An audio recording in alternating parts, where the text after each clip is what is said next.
headstock and tailstock. It's called the poppets. I'm not sure why. So we've got a bed which holds the poppets. The poppets are wedged. All on legs set at the right height for me to be working here. I like to work about there. Basically, we're going to make another bed and hopefully get started on a new set of poppets as well. Do it. One like that. Cut the slot out of here to take the poppets, leave enough material on the end for the legs and a bit more for an upright for the bungee. So I'm thinking legs something like there, upright there. So 10 the mortise will start. I'm going to say I'm going to give it 300 from the end, or 12 inches, old school. Divide that up by 3 for the slot.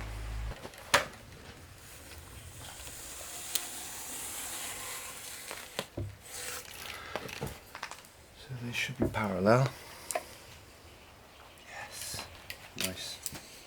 Alright, and get my square and the brace. So I'll cut holes at the end of what will be the mortise. Cut 2 holes and then join them together with the saw to cut the slot out. Poppets are travelling up, should have it well. Right, make it square.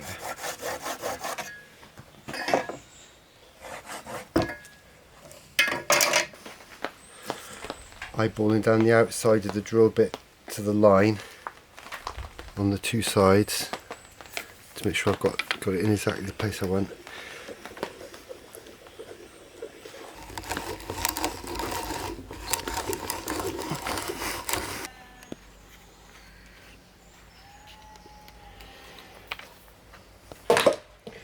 So we'll go down the end and square into the corners and straighten that out using the chisel, but I think we might as well cut these slots out first.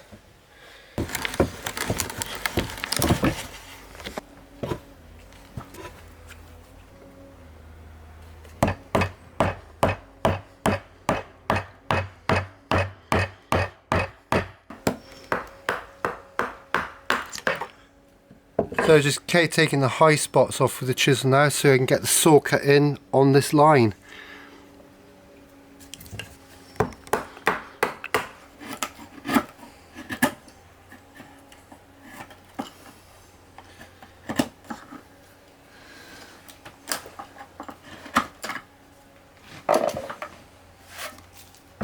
Nice, ready for saw cut.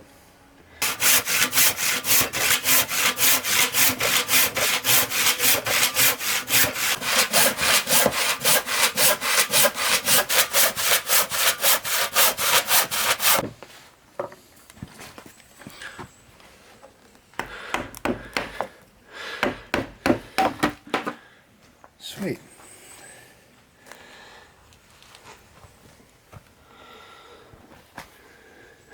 Go with the wider one.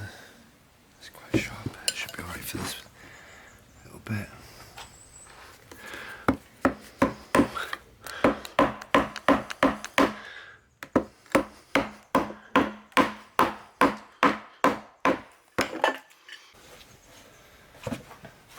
Easy.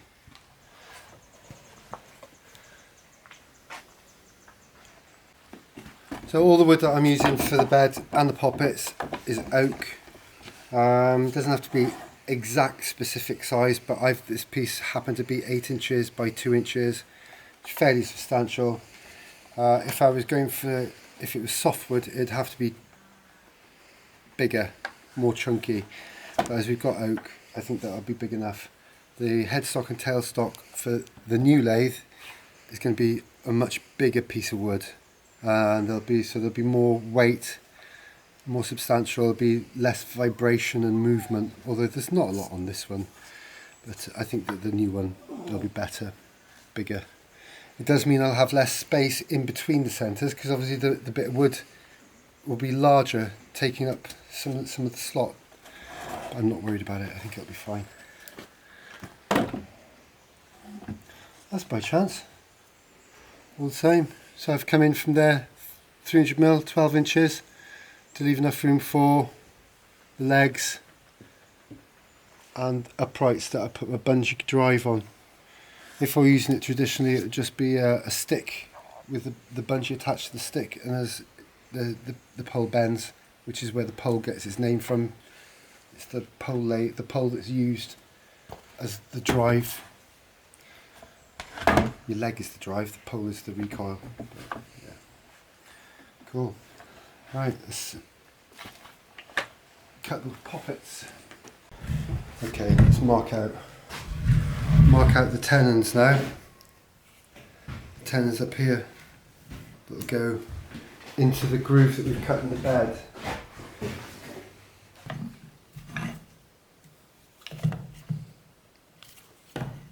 Nice, and what's left is 60mm.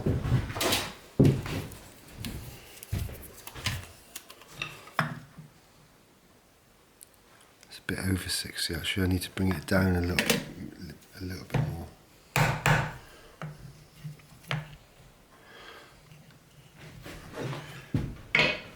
We really need this to slide quite freely within the groove in the lathe bed.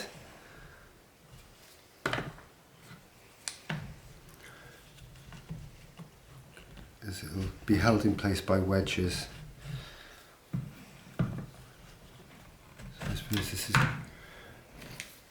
quite important that it will fit in there nicely. That's good. Okay.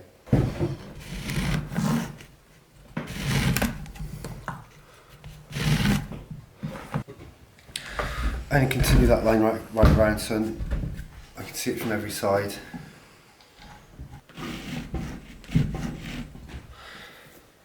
Marking gauge, quite an interesting tool, quite a lovely tool. Obviously I've got a single point to mark parallel off whatever face I'm rubbing against, but on the other side I've got two markers.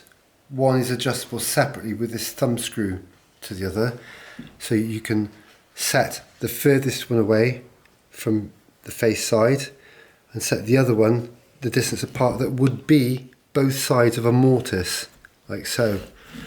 But obviously our mortise was bigger than this would have done, than this will reach. Anyway, interesting little tool though. Nice little bit of kit marked by a mortise gauge, marking gauge and mortise gauge. This has got both in.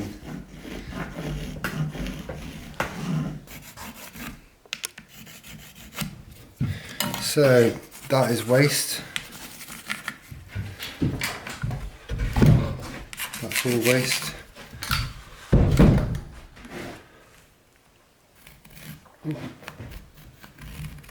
That's waste.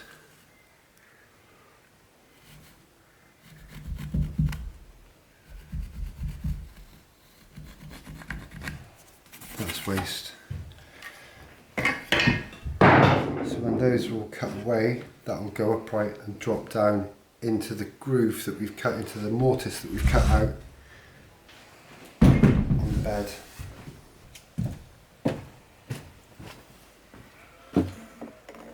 $60, $58. So this is right here, which will work nicely. Good.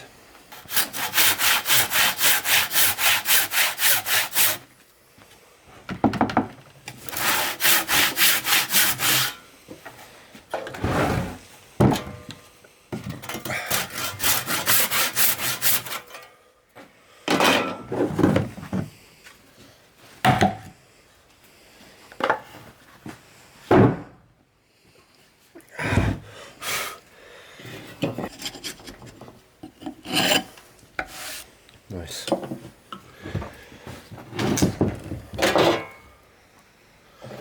Moment of truth.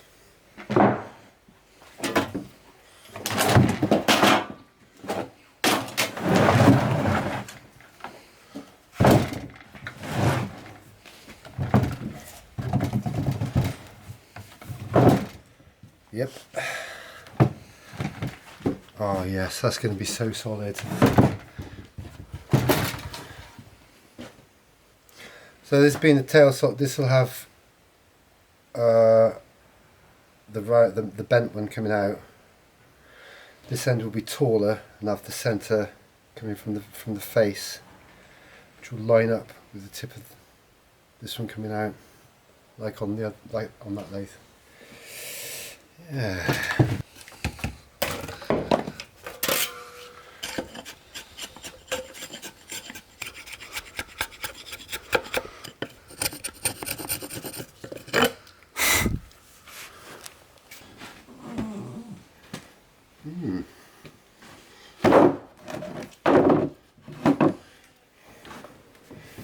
Nice. Headstock, tailstock, pair of poppets. So that's the poppets and lathe bed done. We've got to cut square holes out here for the wedges, much like this on there. Obviously a slightly different shape wedge. It'll be wide and flat rather than deep and narrow. And then the metalwork, tool rest, legs. But I'd say we're just about halfway now. So I think we should go and get over to pop over to Gid's workshop and sort the metalwork out. Won't take long. Nice. Right then. So I'm going to use the grinder to make a nice little point on this. Well, I put a point on each of them, but the longer one I'll bend about halfway. I'll bend it. The other one will just be driven into the centre, and the other one will come out the top of the poppet like a, so they meet in the middle.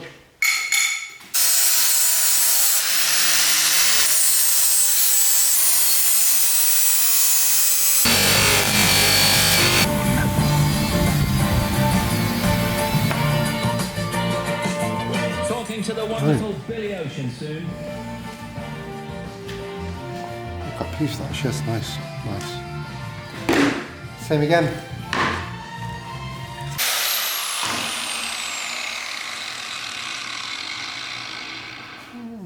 A little bit less than perfect, but it'll be okay. Yeah, that'll be fine. I'll polish that one as well now.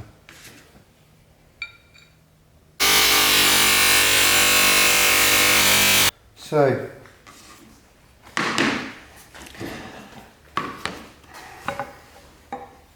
I want there to be enough metal to go down and in, but I'm also thinking on this, the next one, making it a bit longer. Nah, I'll keep it the same. On the headstock end, I'm going to keep my centre longer than on the last lathe. Again, as I talked about earlier, how it's nice to be able to get behind it with the tool rest behind me, because the centre is bigger, it gives me that much extra space. But if I make this a bit longer as well, that'll create a bigger gap between the back of the bowl that I'm turning and the tool rest. So that, yeah, I'll have a good bit of space there. So that'll be the centre on the headstock. This for the tailstock. I will make it longer because it's a bigger tailstock. I've got more material. So I'll just go there. That'll be, I reckon, spot on.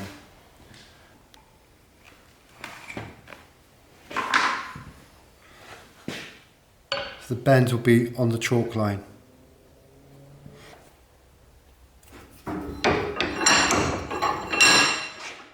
Now the way to get the bend exactly where I want it is to only heat the area, or I'm going to, at the central, the hottest bit is going to be exactly where the bend's going to be.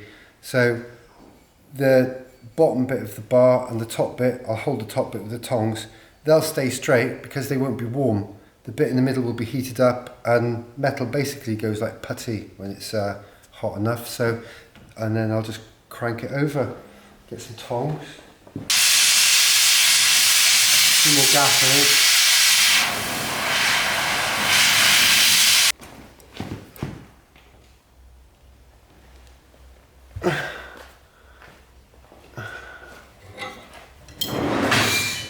Looks pretty good there.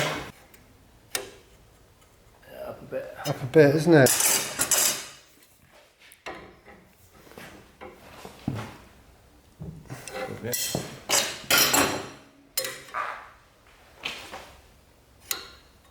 Nice. So just quench it, job done.